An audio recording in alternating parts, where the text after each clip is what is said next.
traveling through another dimension. A dimension not only of sight and sound, but of mind. A journey into a wondrous land whose boundaries are that of imagination. That's the signpost up ahead. Your next stop, the Twilight Zone. Submitted for your approval. One student from Mrs. Fibonacci's class. Child, scholar, potential mathematician. This is the story of hardship, a tale in which a challenge must be overcome, the onset of which occurred on a day not dissimilar to this one, in a classroom setting much like your own. It was a Monday, in fact, when Mrs. Fibonacci addresses her class, posing a statement so controversial that it cursed our main character to wake up Tuesday morning in the darkest corner of the Twilight Zone.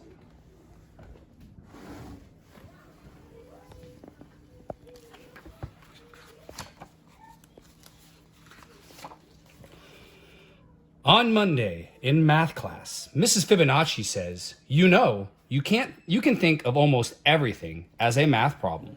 On Tuesday, I start having problems. I wake up at 7:15. It takes me 10 minutes to get dressed, 15 minutes to eat my breakfast, and 1 minute to brush my teeth. Suddenly, it's a problem. If my bus leaves at 8, will I make it on time? How many minutes in 1 hour? How many teeth in one mouth? I look in my closet and problems get worse. I have 1 white shirt, 3 blue shirts, 3 striped shirts, and that 1 ugly plaid shirt my Uncle Zeno sent me. How many shirts is that altogether? How many shirts would I have if I threw away that awful plaid shirt? When will Uncle Zeno quit sending me such ugly shirts? I'm getting a little worried.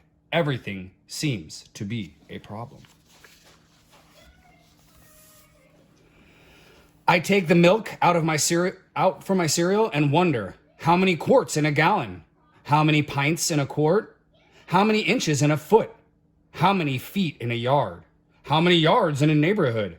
How many inches in a pint? How many feet in my shoes?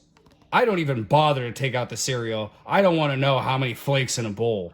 Mrs. Fibonacci has obviously put a math curse on me. Everything I look at or think about has become a math problem. I try to get on the bus without thinking about anything, but there are 5 kids already on the bus. 5 kids get on at my stop, 5 more get on at the next stop, and 5 more get on at the last stop. True or false? What is the bus driver's name? Mrs. Fibonacci has this chart of what month everyone's birthday is in. Which month has the most birthdays? Which month has the fewest? Why doesn't February have a W? Don't you think this chart looks sort of like a row of buildings? Do you ever look at clouds and think they look like something else? What does this ink blot look like to you? The whole morning is one problem after another. There are 24 kids in my class. I just know someone is going to bring in cupcakes to share. We sit in 4 rows with 6 desks and in each row. What if Mrs. Fibonacci rearranges the desk to make 6 rows? 8 rows? 3 rows? 2 rows? I count the 24 kids in our class again, this time by 2. Jake scratches his paper with 1 finger. How many fingers are in our class? Casey pulls Eric's ear. How many ears are in our class? The new girl, Kelly, sticks her tongue out at me. How many tongues in our class? I'm about to really lose it when the lunch bell rings. Unfortunately for me, lunch is pizza and apple pie. Each pizza is cut into 8 equal slices, and each pie is cut into 6 equal slices. And if you know what that means, fractions. If I want 2 slices of pizza, should I ask for 1/8, 2/8, or 2 slices of pizza? What is another way to say 1/2 of an apple pie? 2/6, 3/6, la moitié d'une tarte aux pommes? Which tastes greater? Half a pizza? Half an apple pie? We haven't studied fractions yet, so I take 12 carrot sticks 3 at a time and eat them 2 at a time. In the afternoon, every subject is a problem. Social studies is a geography problem. The Mississippi River is about 4,000 kilometers long. An M&M is about 1 centimeter long. There are 100 centimeters in a meter and 1,000 meters in a kilometer. Estimate how many M&Ms it would take to measure the length of the Mississippi River. Estimate how many M&Ms would you eat if you had to measure the Mississippi River with M&Ms. Bonus, can you spell Mississippi without any M&Ms?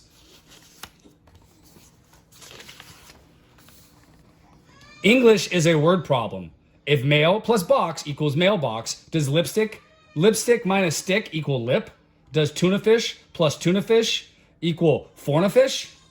Phys ed is a sports problem. In 1919, Babe Ruth hit 29 home runs, batted .322, and made $40,000.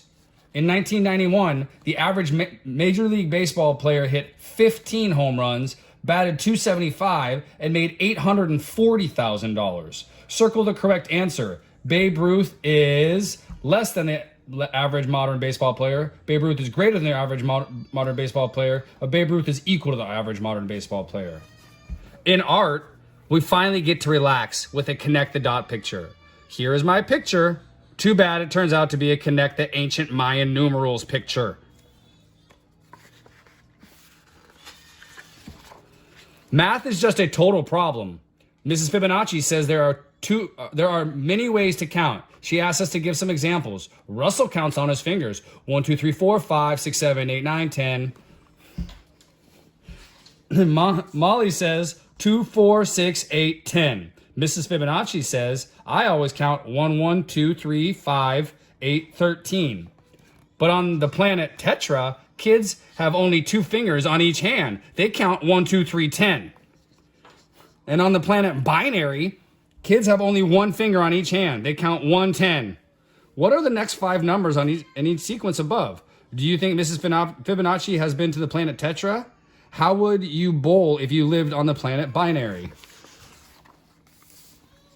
We're just about to go home when Rebecca remembers the special birthday cupcakes her mom made. There are 24 kids in the class. Rebecca has 24 cupcakes. So what's the problem? Rebecca wants Mrs. Fibonacci to have a cupcake too.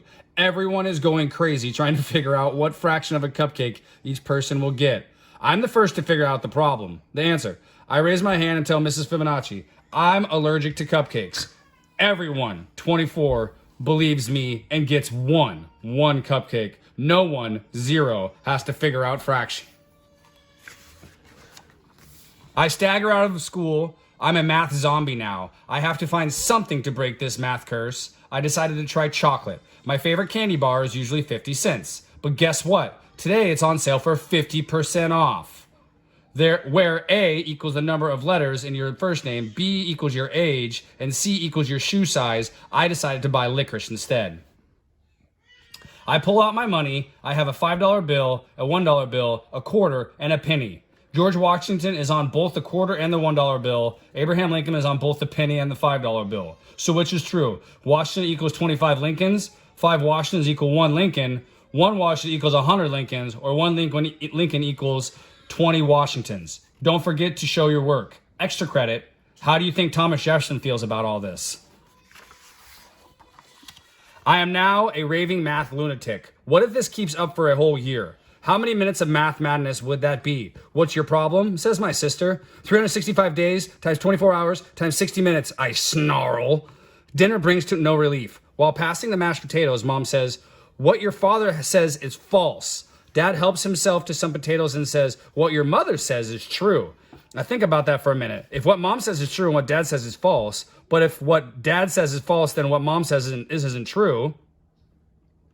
And if what Mom says isn't true, then what Dad says isn't false. But that can't be true because he says that what Mom says is true and she says that what he says is false. Can't that be true? I think about that. Then I think about it some more. Then I think I better go to bed. I undo 8 buttons plus 2 shoelaces. I subtract 2 shoes. I multiply times 2 socks and divide by 3 pillows to get 5 sheep. Remainder 1, which is all I need to count before I fall to sleep. Then the problems really begin. I dream I'm trapped in a room with no doors and no windows. The room is covered with a lifetime of problems. I have only one piece of chalk. How do I get out? I'm about to give up and die when the answer to my problem comes to me. Fractions! I break the chalk in half, then I put the two halves together. 1/2 plus 1/2 equals 1 whole. I put the hole on the wall and jump out. I'm free. I wake up Wednesday morning at 7:15. It takes me 10 minutes to get dressed, 15 minutes to get my breakfast, and 1 minute to brush my teeth. My bus leaves at 8. What time will I be ready? 7:41. No problem. Oh, I apologize. There was another problem. I've broken the math curse. I can solve any problem, and life is just great until science class when Mr. Newton says, you can think of almost everything as a science experiment. Portrait of a student. Proof positive that you can't escape learning. Proof also of something else, that no matter what the future brings, a child's capacity to rise to the occasion will remain unaltered. Potential for tenacity and optimism continues, as always, to outfight, outpoint, and outlive any and all challenges, for which 3 cheers rendered from the twilight.